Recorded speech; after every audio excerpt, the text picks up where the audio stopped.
Halo bosku, dimanapun kalian berada, semoga kalian sehat selalu dan selalu berbahagia.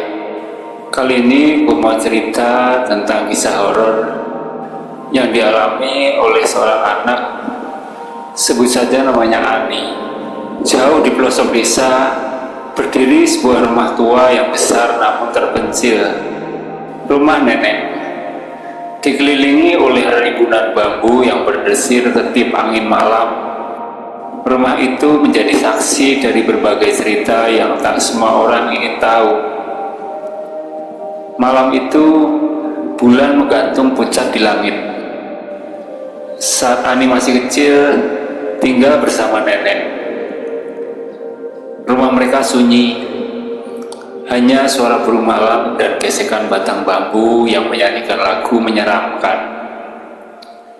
Di belakang rumah, hanya ada sawah yang gelap, tanpa cahaya.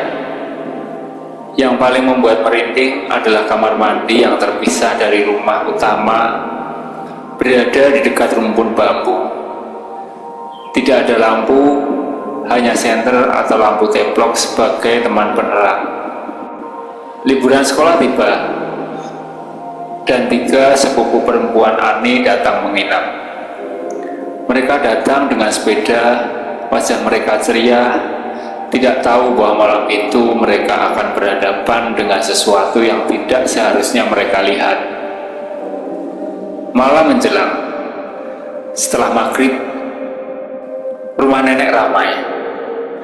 Tetangga sebelah datang menonton TV bersama mereka. Tapi suasana berubah saat malam semakin larut. Sekitar pukul 10 malam, ibu mengajak Ani ke kamar mandi. Ani sebagai anak kecil tentu saja ikut. Di luar, Ani memegang senter menerangi jalan. Namun ketika cahaya senter menyapu ke arah pohon bambu, Ani terdiam. Di sana ada seorang wanita berambut panjang menggantung di antara batang-batang bambu. Wajahnya pucat, matanya kosong menatap lurus ke arah Ani.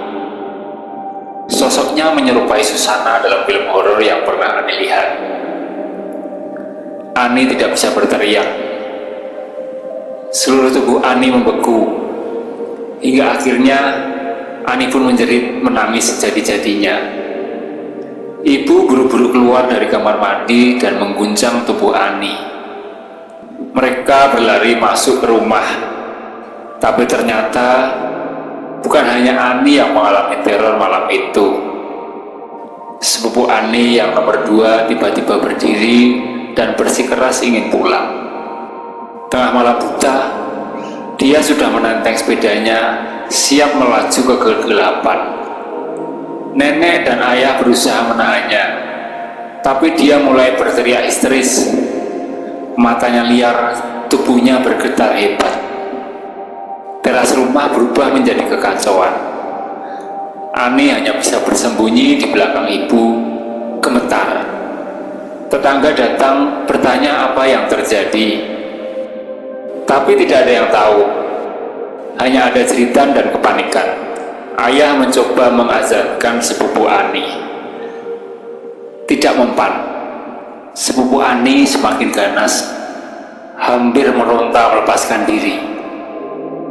Akhirnya, ia diikat ke kursi. Dua-dua dibacakan, namun semua terasa percuma. Sampai akhirnya, seseorang memanggil Ustadz. Ani tidak tahu apa yang terjadi setelah itu.